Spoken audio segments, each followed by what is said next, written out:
ẹ̀yin èèyàn mi o, a kú déédé wòyí. Wọ́n níjọ́ tí àwọn kidnappers wá sí ààfin kò pẹ́ náà nínú ọ̀sẹ̀ yìí àbọ̀sẹ̀ tó kọjá, torí mi ì tiẹ̀ rí gbọ́. Tó bá jẹ́ ẹ̀ bá ti gbé wá sí etí gbọ̀ wá, pé mo ṣẹ̀ṣẹ̀ wá ń gbọ́ ńgbà tí wọ́n sọ pé màmá Queen Naomi wá sáàfin. Ó ló ṣetán láti mú ọmọ òun, kì í ṣe dandan náà fi ń fọkọ. Ọmọ òun àti Tádé ní káwò kóun máa mú lọ. Pé ṣùgbọ́n tóun bá béèrè lọ́wọ́ Naomi, ṣé ó ṣetán? Àbó ìfẹ́ dúró kó máa rí gbogbo rádaràda tí àwọn olórí ń ṣe láàfin. Ó fẹ́ dúró kó máa rí. Òun máa sọ fún kábíyèsí pé kán tiẹ̀ kọ́kọ́ fún òun ní Tádé, kóun lọ sí ọ̀dọ̀ Tádé, kóun mú Tádé lọ sọ́dọ̀ òun. Tádé ní káwò. Tóun bá ń tọ́jú Tádé, ó ló máa pé òun.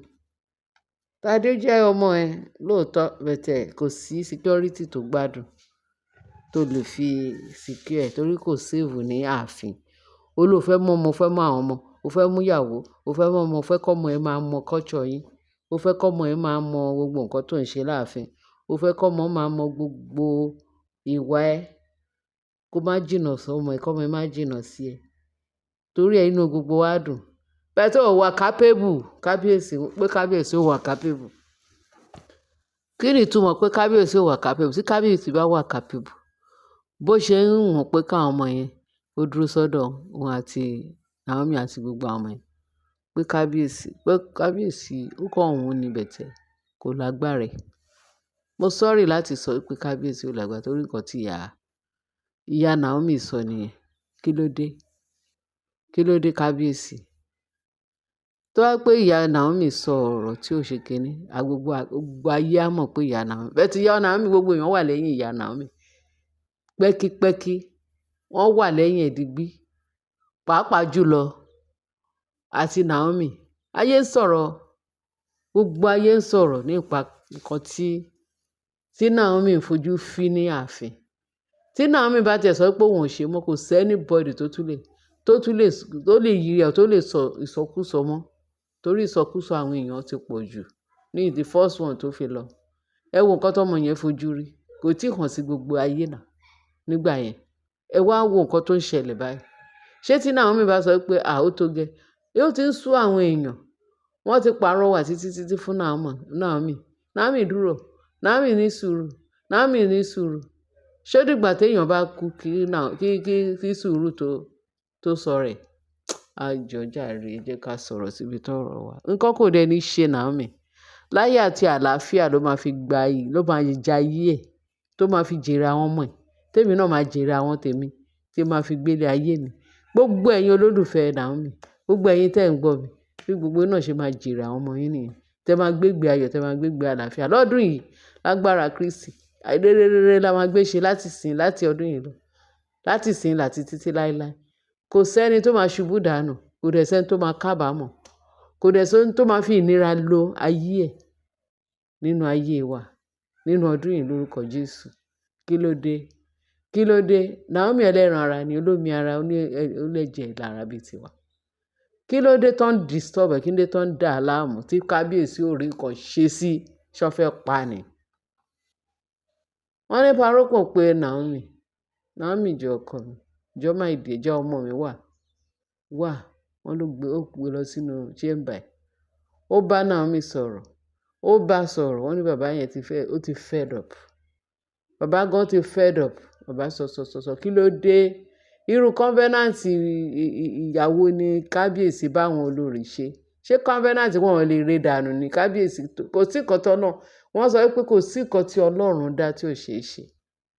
Àfi tí Ọlọ́run ò tí ì dá nínú ayé yìí. Kí ló dé? Ṣé dìgbà tí covenant yẹn bá ti pààyàn kẹ́ tó rí covenant dànù? Kí ni ìtumọ̀ covenant? Wọ́n lóyìnbó tó ṣe eraser, òun ló ṣe pencil, òun ló ṣe eraser. Ọlọ́run ọwọ́ Ọlọ́run ìyanu. Ó ní kẹ́ ké pè mí pé òun yóò dá ọ lóhùn. Ó ní kẹ́ wá kiri pé máa rí.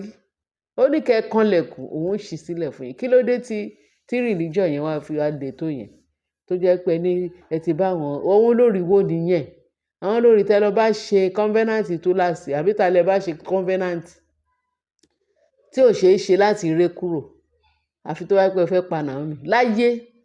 Naomi ò ní kú ikú kíkú kan nítorí kó máa gbélé ayé máa ròyìn iṣẹ́ Olúwa, máa ròyìn iṣẹ́ bàbá God. Kí ló dé, irú covenant wo nìyẹn? Ẹ ré covenant kúrò lórí wọ́n ní kẹ́ mú ìlà kúrò lẹ́kọ̀ọ́ pé ẹ̀kọ́ kọlà. Kí ló dé?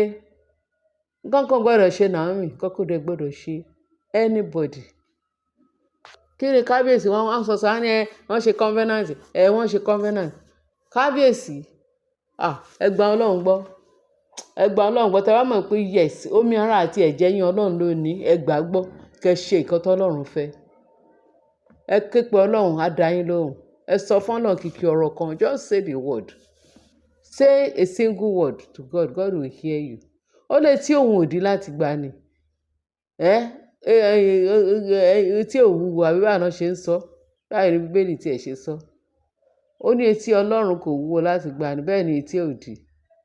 Ó gbọ́ wa, òun ló ṣe wá lógo, òun ló lẹ̀mí wa. Kí là ń gbé tá à ń gbé? Ó lé lẹ̀mí, òun ló ní gbogbo everything. Without God we are nothing. Sísì tó jẹ́ pé àwa láyé agbára Ọlọ́run ló jẹ́ bẹ́ẹ̀. Èémí tá a mí Ọlọ́run ló ní. Tó bá lóhùn ní òun fẹ́ gbà nǹkan, kò sí baba ńlá ẹnìkan tó lè disturb ẹ̀, òun ló ní wá. Ṣé ìtorí pé ó kàn ń wò wá, ó ń dáríjì, ó ń ṣàánú fún wa? Àánú la kàn rí gbà wá tá wà láàyè. Àánú la rí gbà, ẹ jẹ́ ká bẹ̀rù Ọlọ́run. Kí irú Mariam yẹn kó máa pàṣẹ fún kábíyèsí. Ashley kó máa pàṣẹ fún kábíyèsí. Oh my God. Kí gbogbo àwọn olórí tó jẹ́ pé wọn ò mọ Ọlọ́run kó máa pàṣẹ fún kábíyèsí. Ká má sì sọ pé Sátánì tó jẹ́ pé useless. Devil is a useless man because òun ló deceive gbogbo aráyé. Gbogbo aráyé wà dáradára. Èṣù òun ló di ejò tó lọ bá Éfà, tó lọ disturb àwọn ọmọ Ọlọ́run ní inú ọgbà Édẹ́nì, tó fi rí pé ayé bẹ̀rẹ̀ sí ní ríra dára. Kí ló dé kábíyèsí? Ẹ wá nǹkan ṣe sí, a dẹ̀ ń pariwo, à ń sọ, à ń kí, à ń sọ, ẹ wá nǹkan ṣe sí. Kí ló dé? Pàálé ni pàálọ́la, tójú náà bá fọ́ ràbọ̀ràbọ̀ ló máa wò. Bẹ́ẹ̀ nífẹ̀ẹ́ Naomi ni, ẹ wá nǹkan ṣe sí. Bó jẹ́ Naomi nìkan ló wà lọ́wọ́ yín, kí ló dé?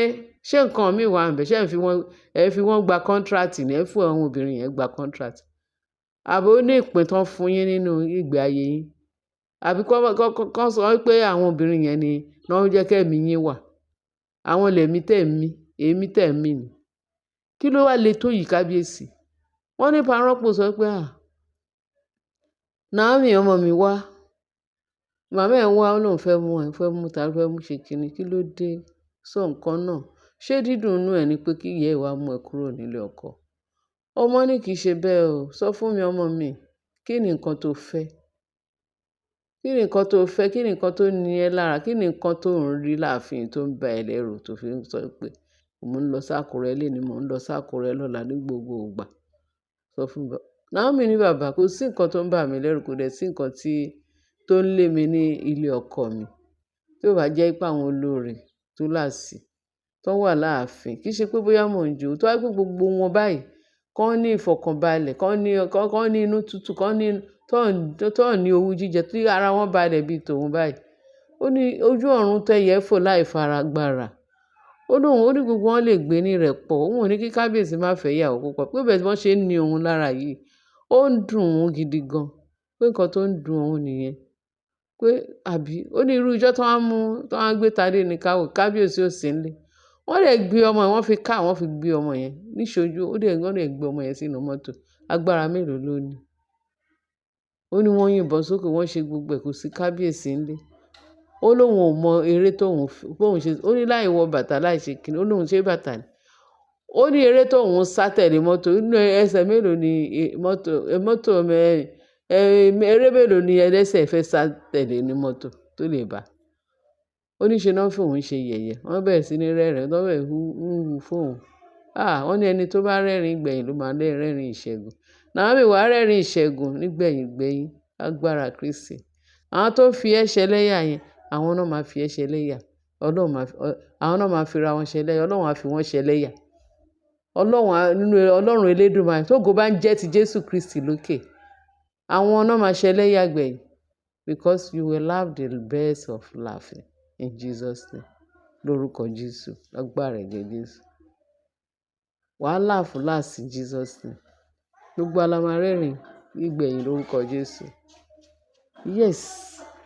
Now gbogbo ìtọ́sọ yẹn tó ń ṣe kiri wọ́n ní ṣe Naomi wá sáré gbá ìwọ bàtà tó ń hu Ọlọ́run wà Ọlọ́run bẹ bẹ́ẹ̀ ni ṣebí ó dúró nídúró pé ìyá abiyamọ tòótọ́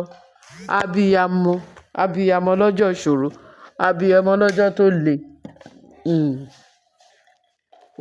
Ó fi hàn pé Naomi jẹ́ abiyamọ dáṣọ sáwọn abiyamọ abiyagba tó bímọ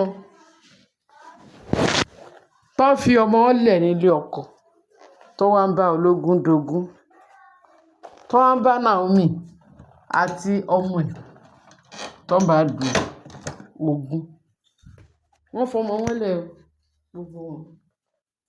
gbogbo wọn pátápátá ló máa wọ́n máa jèrè iṣẹ́ ọwọ́ wọn. Èmi náà jèrè iṣẹ́ ọwọ́ tèmi.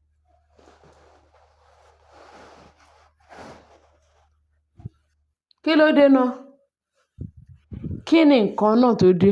Wọ́n fi Naomi rẹ́rìn pé ó fẹsẹ̀ bó ṣe láì wọ bàtà láì mọ nǹkan kan kó tí ẹ̀ ríran ṣó tí ẹ̀ rí rẹ̀ ni. Wọ́n fi ṣe yẹ̀yẹ́ kọ́lọ́run tó bá gba ọmọ yẹn nínú àánú nínú agbára àti nínú àánú ẹ̀ nínú oore ọ̀fẹ́ Ọlọ́run nínú àánú wọ́n dẹ̀ dá ọmọ yẹn padà. Èmi ò mọ bí history yẹn ṣe rí o torí mo gbọ́ later mi ò mọ bó ṣe wọlé mi ò mọ bó ṣe wá bẹ́ẹ̀ tí wọ́n sọ mọ́rọ̀. Gbogbo ẹ̀ ni Naomi sọ fún bàbá pé bàbá kí ni kóun ṣe bàbá tó ẹ̀ níyà òun ara abiyamọ ló tàyà yẹn àwọn abiyamọ tòótọ́ kí ni ká ti wá ṣe ó dáa já a lọ sílé wa.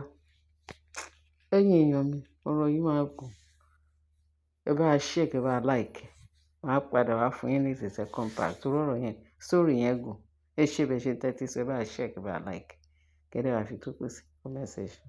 Bye.